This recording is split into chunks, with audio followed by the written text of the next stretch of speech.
how the scenario was going to go because David was going to be out of town. We talked about D-Day and some of the battles there in 1944. And then I talked week previous about us, the fall of the Philippines, Japan taking all the islands. We talked about Pearl Harbor, talked about Guadalcanal, the Americans' first assault, and then we started hitting North Africa, and David talked about the North Africa campaign. Okay. Anybody have any questions from last week's? Any questions or anything? Okay. This week is during World War II at the home. And the people in the country, cities, rural areas, big cities, little small cities, whatever, towns, this all affected everybody in the United States. And we had to ration our food, gas, clothes, pretty much anything you could think of, we were rationing. And they were already started doing this in Europe, the English were, and of course in Germany they kind of waited till early 1942, 43 before they started rationing, because they were just taking all the goods from the countries they invaded, so they didn't need to ration. And also they rationed in World War I, and they realized how bad it hurt the people in the town, or their people. So they try to wait till the last possible minute or for them to ration. Eventually it catches up with them in war. But like I said, I'll turn off the lights and then we'll get started on the slideshow.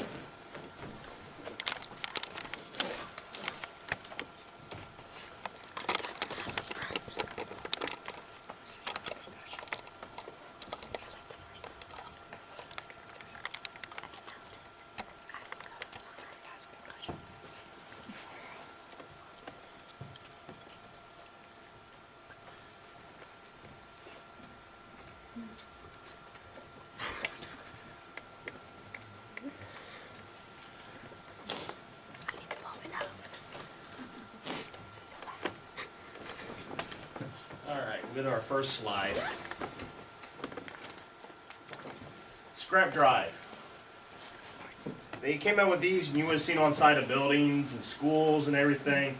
And it says, help put the lid on Hitler by saving your paper, your lard, your tin, anything they could do to use for the war effort. So they would buy, you had normal stuff all the way up to the beginning of this war, but things wore out and things, and then they needed, we need to change this over so we can use tin for tanks, or tires and rubber for new tires and rubber because we couldn't get them out of other countries, and things like that. Lard was for nitroglycerin for ammunition, and you'll start seeing a lot of these different ones. There was a billion of these things I made during the war. I've seen numerous ones, and every country had their own different type. But you know, the whole thing about scrap drive, they were trying to get everybody involved, and from little kids to the older adults and grandparents, they felt it was their job to, we can win this war, we can help them any way we can, and we will start doing it. And they didn't do it until 1942 is when they really started kicking in drive of getting this all done. And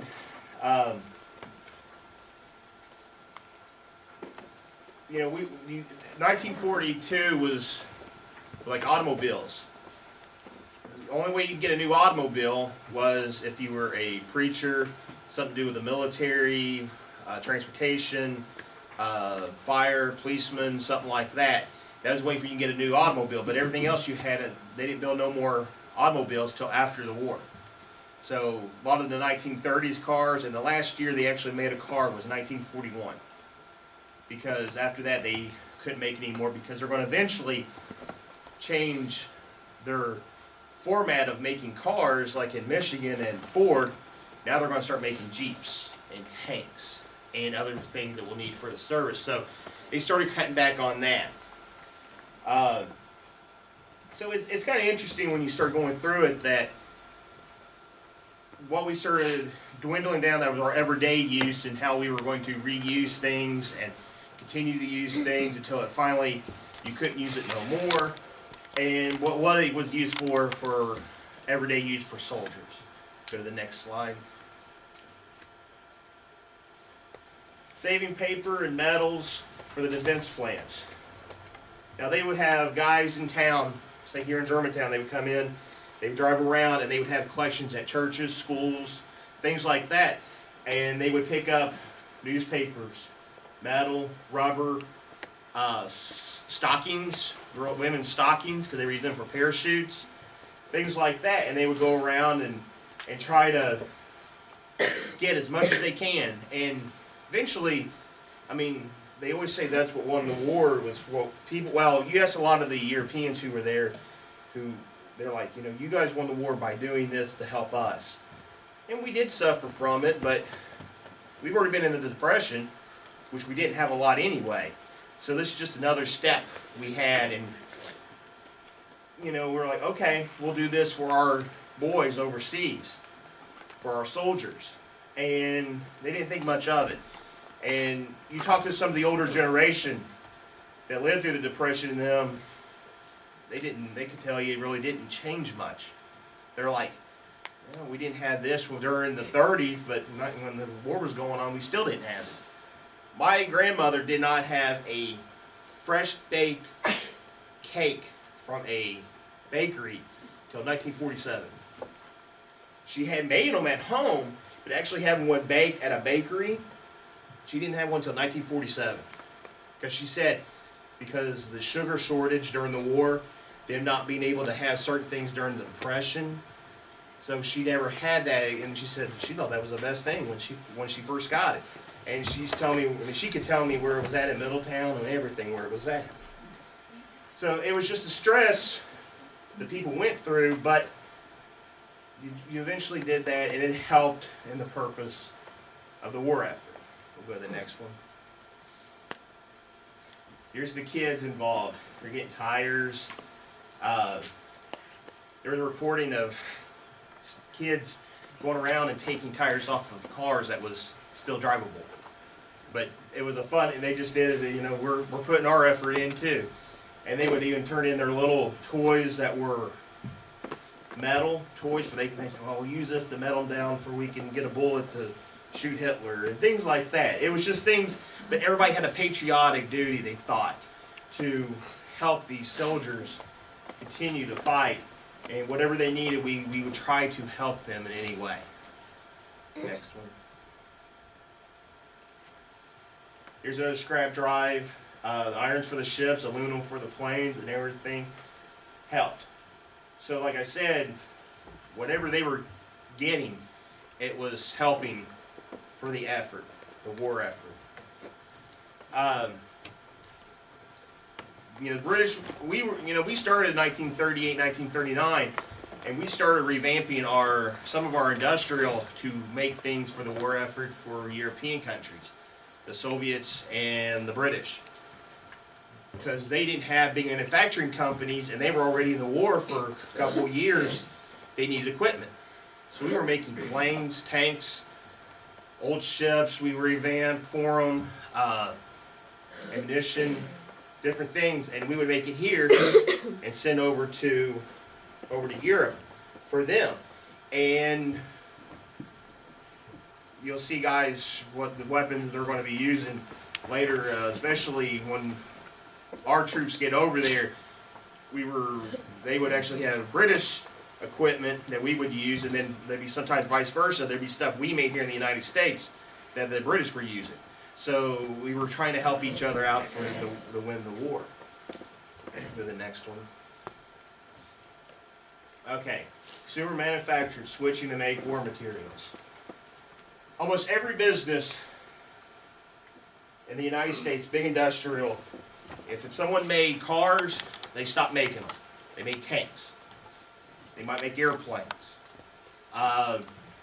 They made typewriters. They quit making typewriters. Now they're going to start making rifles. So there's different companies that started coming around and making things for the war effort.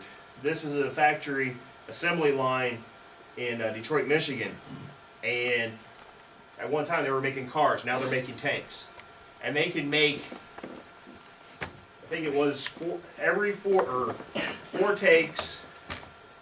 4 tanks rolled off the line every 5.5 hours. So it was boom. But they worked 24/7, over and over. I mean, the women were leaving the home.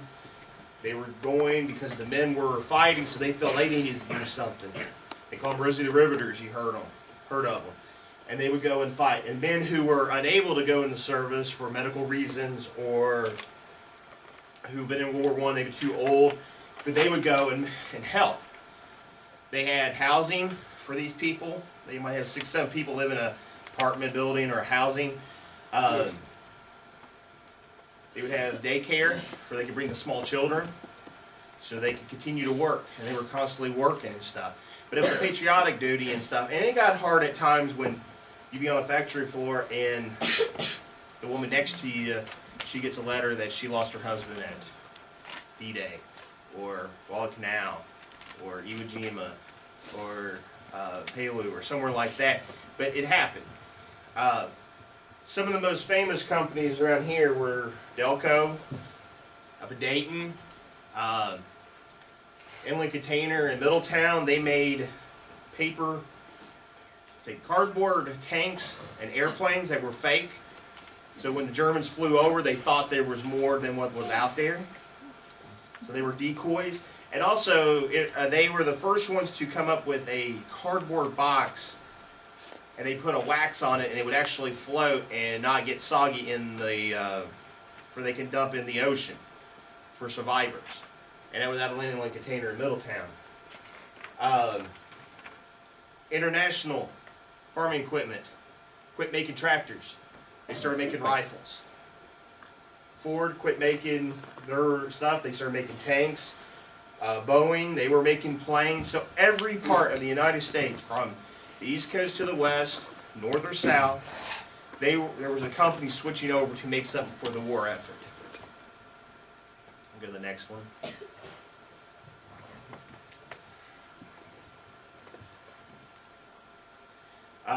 Here's Rosie Riveter working on looks like a B-17.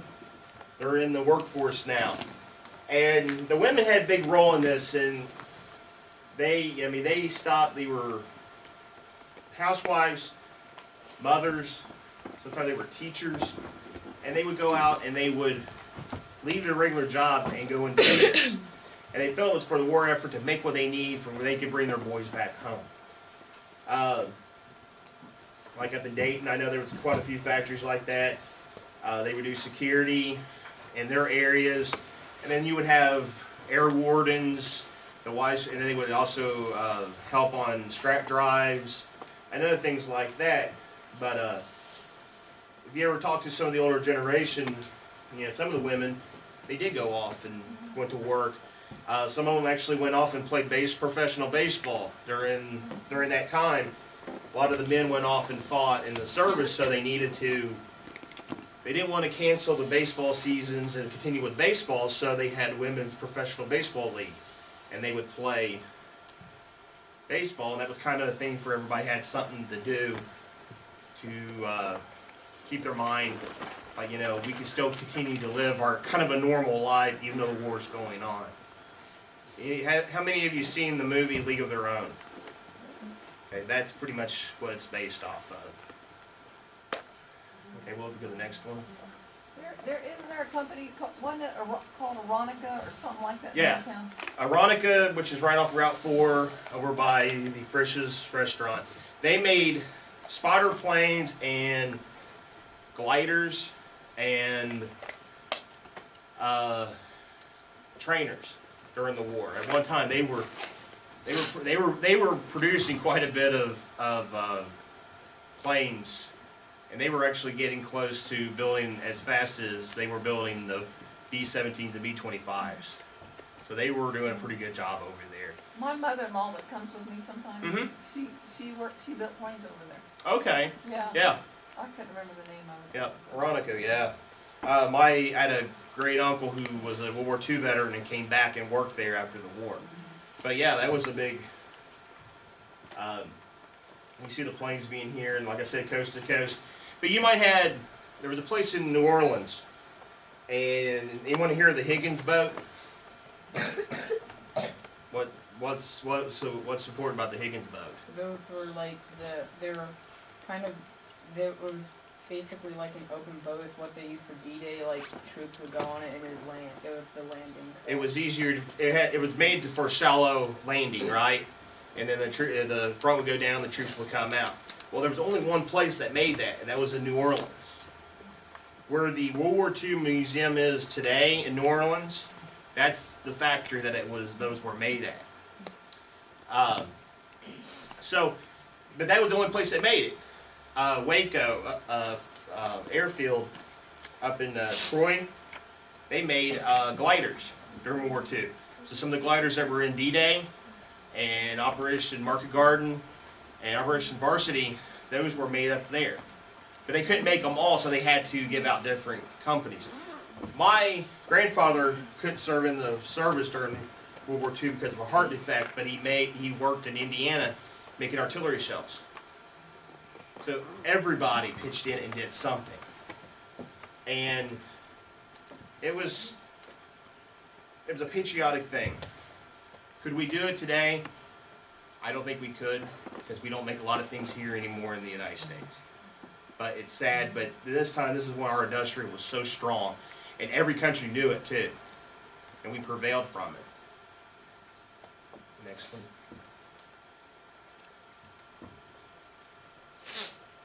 one. Making materials for the Allies. Like I said, with them going and making tanks, jeeps, trucks, they were sending them to England where they could use them in Europe and also in the Soviet Union. I know they used Ford or Dodge pickup trucks in the Soviet Union. I actually talked to a veteran who drove one when he was 15 years old during the War of Stalingrad to bring ammunition back and forth to the troops. I know that Winston Churchill was real big on trying to get this, because he was running out of things. That was the reason he asked us, and that's the reason he's going to ask us eventually to go into our own rationing here in the country, the United States. He was actually the one who asked President Roosevelt, can we please have, could you give your could you go on rationing your food to your people, and what if you don't use, send to us because we need the food. His people were going hungry. So, I mean, it's taking a toll on everybody at this time. I mean, you remember, when did we start World War II? What year? 1937, 38 we started. The English have been in it quite a bit. The French, the Belgians, Poland's already been invaded. So it's been going on for quite a bit. Now the Russians are going to eventually get in it. Next one. Harley Davidson. They started making motorcycles to transport information between lines. Officers liked them, and they were good. They were good for the small streets in Europe. If anybody's been to Europe, you know some of the areas are real small, the roads, and they're narrow and things. That's why they love these. Now after the war, they had a big surplus of these, and they sold them to GIs when they came back, and that's how they started these biker gangs in the late 40s, early 50s. But this is one of the companies that was really big during the wartime. Twinkies. Okay. Everybody likes Twinkie, right? Okay. Does anybody know what the original flavor of the Twinkie was? It's not what you think it is. It's not the gooey feeling we have now. Anybody have a guess what the flavor was? The bananas? It was bananas. Bananas. But the reason we switched over, next slide, We have no bananas. And the reason was our boats that were going to South America were getting shot by U-boats, sunk. We were actually having problems getting bananas, coffee, sugar from South America because of the U-boats that were coming here. And people think that the U-boats, the submarines, were staying in the Atlantic, I mean, way over in Europe. No, they actually were coming close to the United States. There was reports on seeing them in Philadelphia, New York, Baltimore. They were getting closer and closer, and they were destroying some of these ships that were bringing stuff over to the soldiers, to our soldiers, and to the other people across the ocean. So eventually, that's why a lot of our equipment were industrial businesses were farther inland. It was harder for them to hit. So in Philadelphia, there's a naval yard there. One of the biggest, probably one of the bigger naval yards besides the one up on the east coast of New York. And they actually moved it farther in because they were afraid a U-boat was going to come in and sink the ships. Now, with this, we're starting to get into things with the rationing food. And we'll get into that.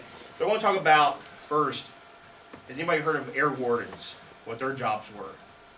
Anybody heard that? Air warden?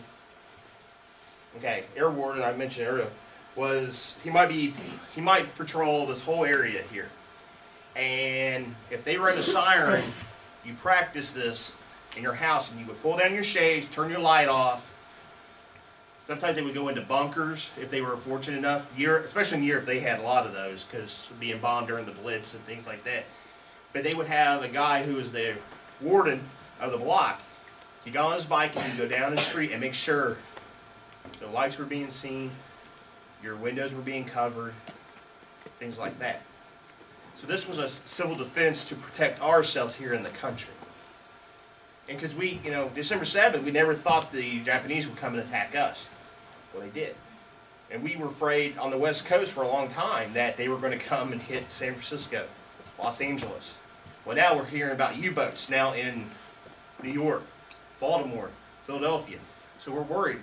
If the war doesn't even start working better from our side, we could be hurt. So that was where they would have the whole towns would go black out. You would shut down after a certain time at movie theaters, dance halls, restaurants. I mean, the whole thing. And they had sirens. They actually had a guy who would get up in towers in some of the cities. And the intermediate school, it's up here on the hill. There was a tower there at one time. And they would look for spot to see if they see enemy airplanes.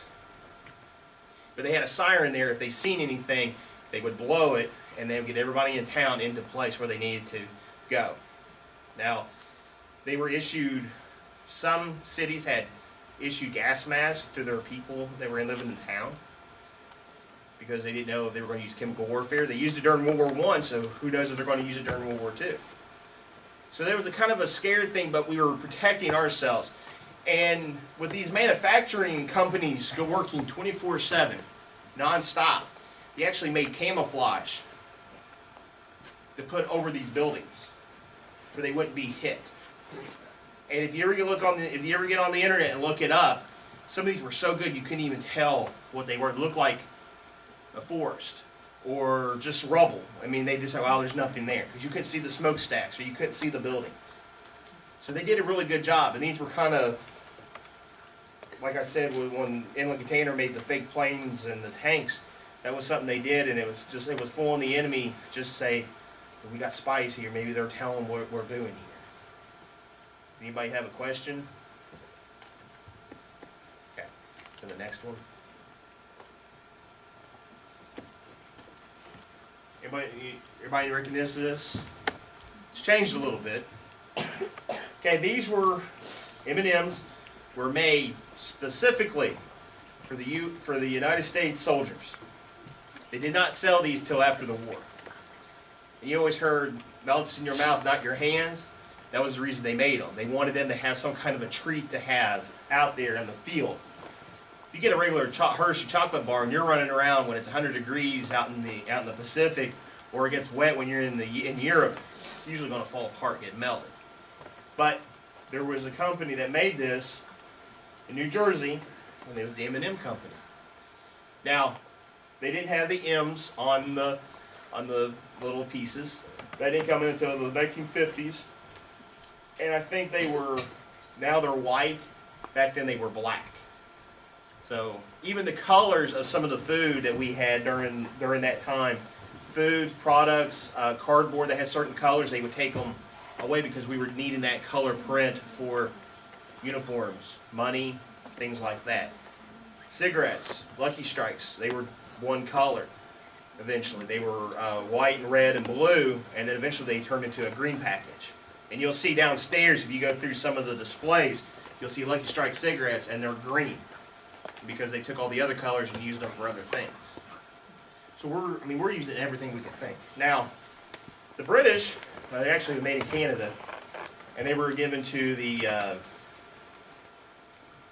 Australians, New Zealand, British soldiers, and they were called Skittles. But it's not Skittles like we think today. They were actually like this, but that was their company name. And you can still find them at Jungle Gyms, called Skittles, and they're just like M&Ms. But they're out of Canada, and they were in a lot of the English Empire areas. So I thought that was pretty interesting. Another food that was real big was Spam. How many of you had Spam? You cooked out, had Spam. At home, you had Spam. Okay. They would ship a lot of that during the service. It's easy to ship in the cans, easy to send overseas, put in rations. They dropped a lot of it over in Russia because it was very close to something they ate. And Stalin actually said that that's what kept his people from starving was Spam, because they were hurting so bad for food at one time, especially in 43, 44, 45. When we started sending those over, the Spam company was producing it pretty quickly, and they would trade around and things, and the soldiers, the whole story is soldiers will say, they see Spam and they just turn their nose, they're going, Spam. They ate enough of that on their whole life, I don't think they'll ever touch it again. I had a great uncle that way. He said, get it out of my sight, I don't ever want to see it again. So, but that was one thing that, but Eisenhower, one of his famous quotes was, 2 things won the war, the Jeep and Spam. So that was always his joke that he said won the war. I also forgot to talk about the Willys Jeep. Now, in the summertime, if you come by here on the weekends, a lot of times we'll have our Jeep outside sitting. And that's a 1943 Willys Jeep, original. And Willys was a company out of Toledo. And then they couldn't make them fast enough, so they made them up in at the Ford dealership, or the Ford factories up in Detroit. So, like I said, they made multiple things. Go to the next one. Now we're really going to start getting into the rationing. Do with less, though they'll have enough. And in the summer of 1941, the British appealed to the Americans to conserve food to provide more to go to Britain fighting in World War II. So the Americans did, and they started consuming, started shorting everything down. Tires were first items to be rationed in December 11, 1941. You were only allowed to have 5 tires. If one got bad, you fixed it up. There was so many patches on some of these tires at the end of the war. I don't know how they worked on the cars. But if you had more than 5, you would actually get penalized, and they would take them away from you. So they needed all these tires all the time for trucks, deuce and a halves, Jeeps, things like that. They had a synthetic rubber, but it wasn't really strong enough. And the rubber that we were using for our tires, well, that's coming from South America. Like I said, we were being shot at with U-boats, so we could not get it over and get across. That was one thing. The WPB, the War Production Board, they were they were civilians that got together and on automobiles on January 1st, 1942, leaving dealers with 1.5 million unsold cars. Now, the ration board grew in size and began elevating automobile sales in February to try to get them off the lot. But the only people who could actually buy new cars, which I'm saying new would have been 1941 cars, were doctors, clergymen, policemen, firemen, or anyone who needed for industrial for the war effort. Typewriters was the next thing that was being stopped making. They were being rationed out. They would have to keep on fixing them up. And they would fix them up. If something breaks, they fix something out. And you might have 16 pieces of, or 16 different typewriters trying to put pieces together and make them work. The next thing was a bicycle. Because we were sending bicycles to use overseas, but also we were needed not to, well, that scrap, we could eventually use it for ships, tanks, things like that. So no new bikes could be sold.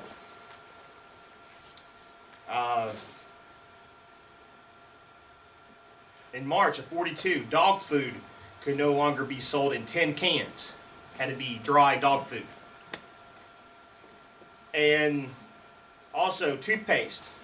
Back then it came in metal tubes. You had to kind of squeeze it, try to get it all out. You would have to actually take it to the store, turn that in, they give you a new one back when you paid for it with your ration books. So, see how things are starting to get, I mean, things we take for granted today, get up in the morning, brush our teeth, we have the little bottle, or we squeeze it, and well, back then, they were empty. They would have to go and take it back because they needed that, not to waste that material. Some of the other things that were being rationed, stopped manufacturing, were office furniture, radios, phonographs, refrigerators, vacuum cleaners, washing machines, and sewing machines. So they would make them for the war effort to continue to make things, but to sell to, as you, the individual, you couldn't do it. You couldn't buy it. So if you wanted you couldn't get a new sewing machine, so you would have to keep whatever you had at home, try to keep it going as long as possible.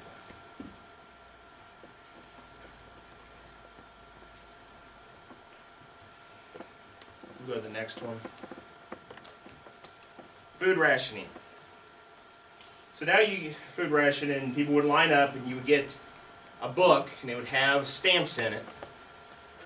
And you would have numbers in there, and we'll see another picture here soon. And you would have you could only buy meat on certain days. So much sugar, so much coffee. So everything was being rationed out. And there's actually old cookbooks, and I was going to bring one, I forgot to bring it. But it's actually a Betty Crocker cookbook that tells you how to bake a cake without all the ingredients. It's kind of like when you go camping and try to figure everything out, and when you don't have a lot. Well, that's what they did, because the women who didn't go off to war, or the ones who even did, they would come up with ideas of how can we cut corners to make things work. And we're going to continue this. And the rationing here in the United States didn't end until 1946. So we started at the end of 41, after Pearl Harbor, and we didn't start having all this good stuff again until after the war, and especially in 1946. So you see some soldiers, some of the people. You had gas, sugar. One of the, let me look. Okay, on the gas, some of the old cars will have a letter on there. A sticker meant you only got 4 gallons of gas for every 2 weeks. If you had a B sticker, they were usually issued to people. So if you were an everyday person, you might have an A. But if you were a person that worked in military industrial, entitled their house, if they had to go and had other things to do for the military, or if they were sometimes farmers, you could have 8 gallons of gas. Then you had C stickers were granted to persons deemed very essential to the war effort, such as doctors, make sure they can get to wherever they need to go. The X sticker was where you can have as much gas as you want. Now, firemen, ministers, civil defense people who want to drive around, make sure things were being protected, you know, when they had their guard and things. But 200 congressmen kind of forged their way into getting all the gas they wanted with the X helmet, and they got in trouble for it too. So, exactly. Yeah. Have any idea what kind of mileage cars got back then? Just kind of, when you say 4 gallons, I'm just trying to figure. You know, that's the big well. The bigger well has a smaller block. You know, you could bring it a quarter tank maybe on some cars. Depends how much you had. You know, in there. Not even. I mean, it wasn't enough to really drive. You couldn't spend the extra time driving around. It was maybe going to church on Sundays and going to the grocery store if you had to. That was it. I mean, that was the extent of driving. They actually closed a lot of national parks for scenic reasons because people were wasting gas going through there. Out in California, they actually had to do a night court to punish people who were driving at night because they said, no one's driving extra. You should be home doing this, or you'd be working, or whatever it was. So, we'll go to the next slide. Sugar, flour, meat, canned food, and ration. Now this picture was actually from England. I couldn't find one for the United States, but corned beef was real big in England, everything. But talk about sugar. If you owned a bakery, they give you a little bit more sugar because you had to continue to make things. Same way with flour. But sugar, the first consumer commonly ration with all sales ending on April of 1942. On May 5th, the ration was 0.5 pounds per week, half the normal consumption. Bakeries, ice cream makers, and other commercial use received rations about 70% of normal usage. So what I'm saying like that is, if you were home, you were going to get a smaller portion. But like them making the candy, they're going to get more because it's a thing for the soldiers. And also, visually, it's candy that an everyday person could buy too, even though the M&Ms weren't until later. But other candies and things like that. The bakers would make cakes and things like that, and that was where they gave them a little bit more sugar. So they were trying to keep some normal still here in the United States, even though it was being cut back.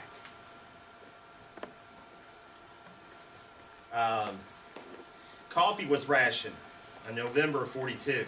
1 pound every 5 weeks. That's half a normal consumption. And because I said with the U-boats attacking the ships from Brazil, that was the reason they had to cut that down for rationing. Footwear, you had to redo your soles, had to fix them. You couldn't go out and buy a new pair of shoes.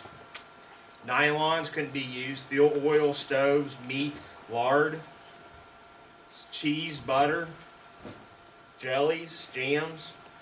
So there was a lot of things that were being rationed, and we forget how we can go to the grocery store and get all this stuff. But there might be only certain days of the week you could go to the little store and pick this up. Now, what would happen if you ran out of it? What do you think you did? You went without, or say you have a farm, okay? You have pigs. You don't really need meat, do you? But you need sugar, right? So sometimes they would trade with someone they knew. Now this was considered black market, and you could get in trouble for it. But if you're living on a farm, you got your gardens, your food already being there and stuff. So really don't need some of the ration and the ration book. Maybe I could trade with someone.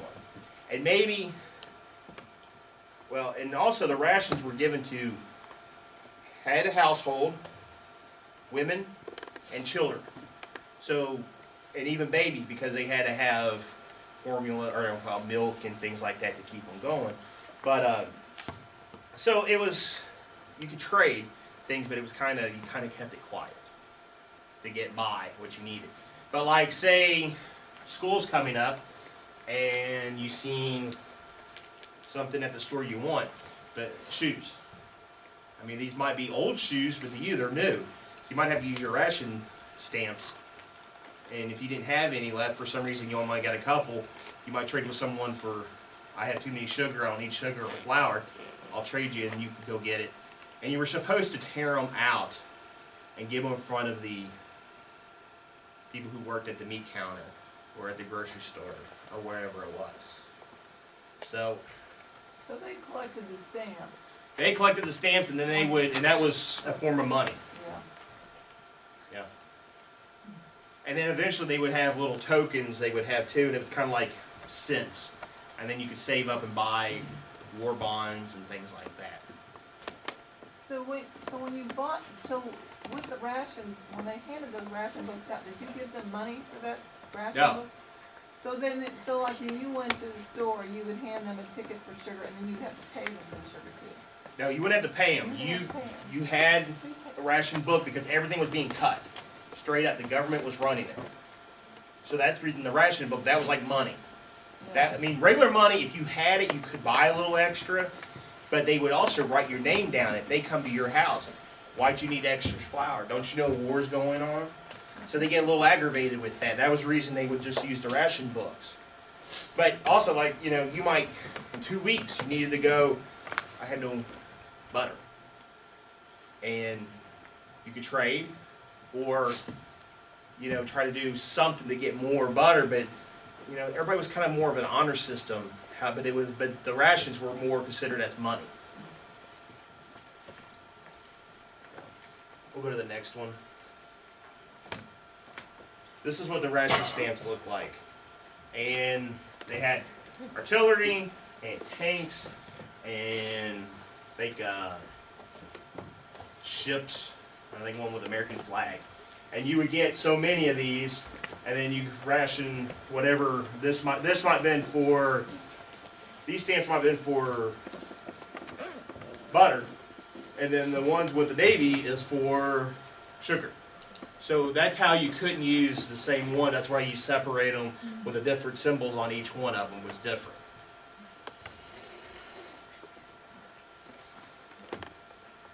So the government was providing the food and the butter and the. Yeah, they were whatever companies were making this, they knew how much they were making and how much they were shipping out. And if they were getting local meats from, say, this small area and get it from a butcher or someone who had a big hog farm, they would have to write paperwork on how much was being sold. They would have inspectors come and they would say, okay, you slaughtered 6 cows and 5 pigs. How much did it weigh?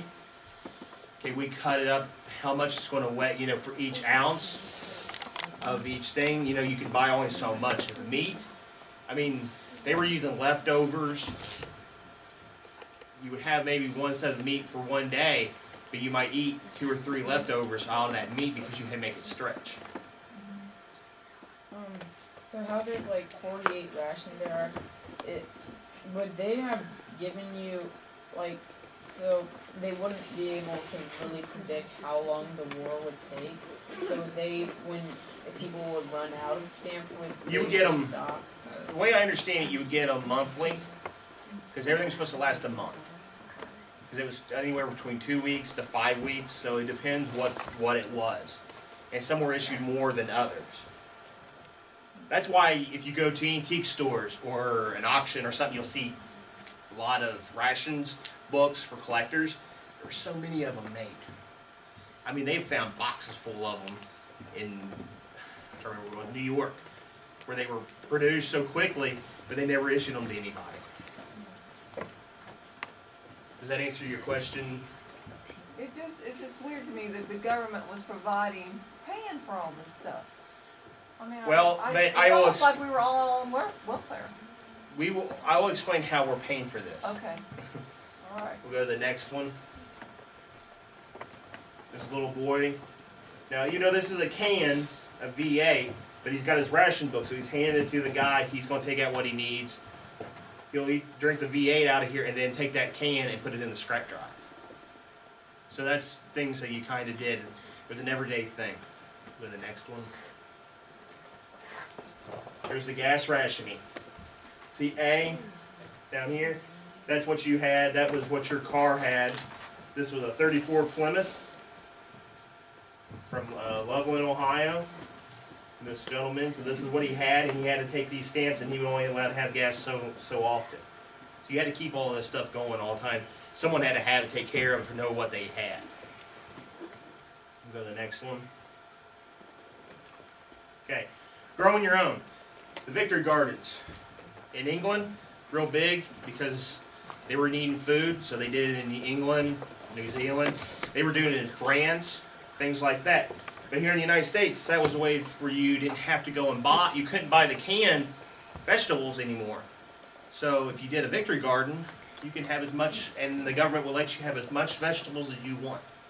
Now they did ask for you to donate some vegetables that they needed, but they would produce more than enough. And they would actually pay farmers to produce so much vegetables, fruits, vegetables for the war effort. Peaches, things like that, apples and things like that.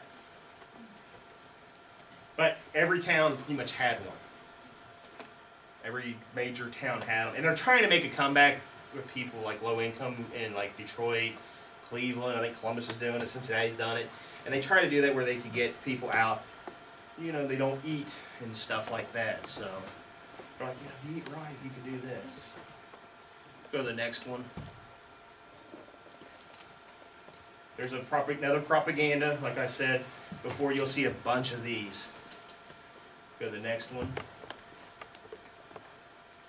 The Victory Garden. See, the older people were out doing it with the younger kids, so everybody's participating. Go to the next one. Victory bonds. Money to make the war. Okay, so you're asking about the government buying for the food and things, providing. You go and buy victory bonds, war bonds, and you pay so much money, that raised money for the war effort, so they didn't have to pay for the food. So whatever they were selling in the war, these war bonds, you got credit for it too. After the war, you get so much money back, kind of like a loan. You're loaning into the war to build things for the army to win this, to come back, and then you get repaid. But some of the money out of these would come and go toward the food that was being rationed out to the United States civilians. That's how it was being paid. I mean, we didn't have a lot of money because we were just coming out of that depression, but when we were started making equipment for other countries, they were paying us money. Eventually they paid us. I mean, the Soviets and the British had a hard time paying us, and I think the British just finally paid their last bill to the United States for World War II in 2005. So we're in 45, and the last payment they paid to us was in 2005. So, but this was what we did, and you would have them at dances. You would have famous people go around to get you to buy war bonds. You heard the Memphis Belle, the big famous plane, well, the missions they did. Well, they actually flew around the United States to get people to buy war bonds, to continue the war.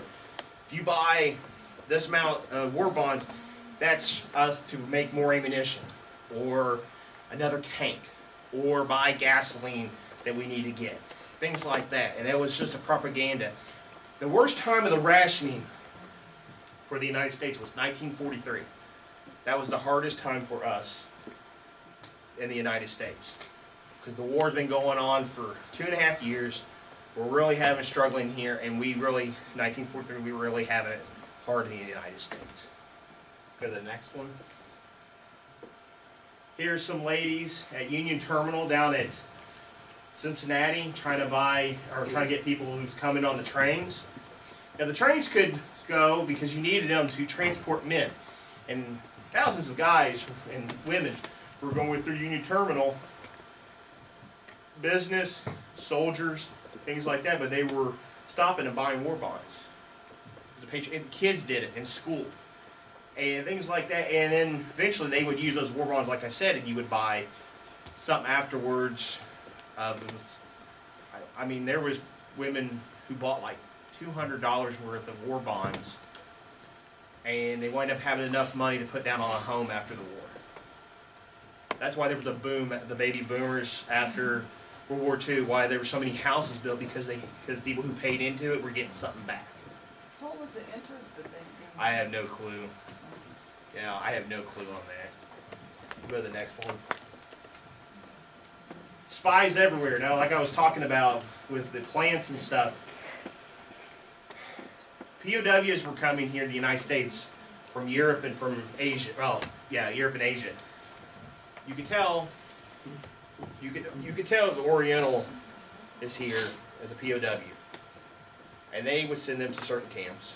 And then you had the Germans that were being captured and the Italians that were being captured, seen here, but they kind of like normal to us, because especially if you're from a German area, like in Cincinnati, then you would, they had blonde hair, blue eyes.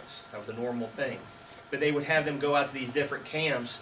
But also the United States made them work in defense plants and also work in farms, like out in Oklahoma.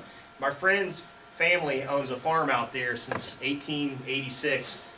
During the war, they had Germans that was working their farm during World War II. 580 something German POWs. Go to the next one. Hollywood joins the fight. Anybody know who he is? You've seen him in movies. Christmas movie, real famous. Every Angel Gets Its Wings. Jimmy Stewart. Jimmy Stewart. He was a pilot during World War II. B-17. He flew all the way till, his last mission was during Vietnam. Famous. He was shot down. They thought that he was lost, but they kind of kept it quiet. But that was one of the famous people that joined. And there's a lot of famous people, and I'm only touching on a few. Go to the next one. Civil War movie, made in 1939. Anybody recognize him? Anybody heard of the movie Gone with the Wind? The main character, the gentleman. Frankly, dear, I don't remember him. Clark Gable. He was a side gunner on a B-17. He was a lieutenant there. He actually trained, and he also did 5 flights before. That was Hitler's favorite actor. And he said he actually told German soldiers, if you could shoot down his plane, they had him, he would give them like 10,000 francs or something like that. I forgot what it was. It was something ridiculous. We'll go to the next one. Who's this? Ronald Reagan. Now, he was in the service, but he was never sent overseas to fight. He made propaganda movies, and he did this touring to get buy war bonds and things like that. And this is him when he's in his uniform. To the next one. Sports figures do their duty. That's Ted Williams, Boston Red Sox. Hank Greenberg, Detroit Tigers. Yogi Berra, New York Yankees. Ewell Blackwell, Cincinnati Reds. There was over 600 professional athletes, about there was more than 600. There were 600 Major League Baseball players playing baseball and in the service. They maybe never used them in action, but they used them on division baseball teams. And if you talk to a veteran who was in World War II, a lot of times they'll tell you, we had 2 professional baseball players play for us. And I just heard one this week from one of the veterans. He said, we had a guy who was a pitcher, his name was Ewell Blackwell. They called him the Whip because he was sidearm and he went real low to the ground. And he said he played for our division during World War II. So, Joe Louis, the famous boxer, black guy. He was in the service. He's seen action. Jackie Robinson, same way. He was in the service. Now, he got discharged, but he was in the service too. So a lot of these famous people you'll hear eventually were veterans that fought. For the next one. Glenn Miller. All his guys joined up. And they would play, and they would go around to the tours, to all the bases in Europe, England, France, and play. Eventually he was killed in a airplane accident going between England and France. To the next one. Making the soldier feel at home, the USO. They would have dances. They would have games. They would have places, cantinas they were called. At the canteens, they were called at railroad stations. So they provide donuts, coffee, newspapers, cigarettes, things for them.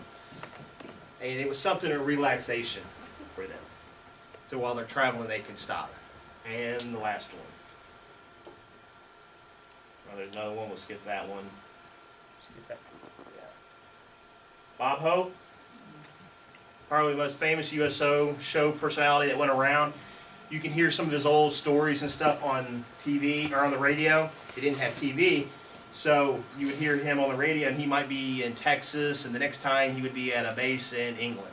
Or so he would have famous people, actors, actresses, actress, musicians, cartoon people, Walt Disney, Mel Blanc that did the voices for Bugs Bunny and them. He would have them on this show, and they was for the soldiers.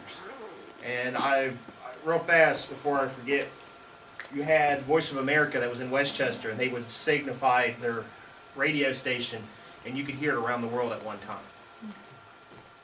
We'll go to the next one. Welcome home. This is Union Terminal. See all the people down there. Soldiers are coming home now. And if you ever get a chance to go down there and see that and just picture these people dressed, and see how they're dressed very nicely. Just think of the soldiers coming home. Maybe never got a scratch. Or you might get some that had and they had problems. But it's a really neat thing when you go down there and just think, maybe my grandfather was here, or my great-grandfather, or someone I know who came through there. So all the major places, that's where it was. All right, that's it. Does anybody have any questions? Nobody has any questions? Okay. Well, David and Jeremy will be back next week, still 11:30. If you have any questions, feel free to ask me. I do have an old 1940s baseball glove and some Cincinnati Reds scorecards from the 40s. So if you want to look at them before you leave, feel free. Do you have any of the ration tickets here? Downstairs we do. Okay. Yeah. We were trying to get them up here, but this week's been so hectic, we didn't get a chance to bring them up. So thank you guys.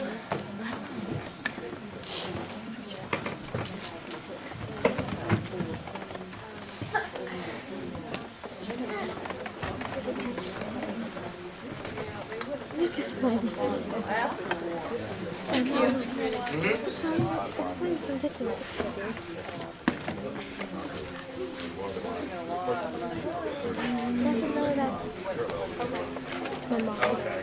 What if she asked? Oh, so you wanted to. You already know this. No, it's fine. But yeah, I wanted to picture you for context. If you still recording.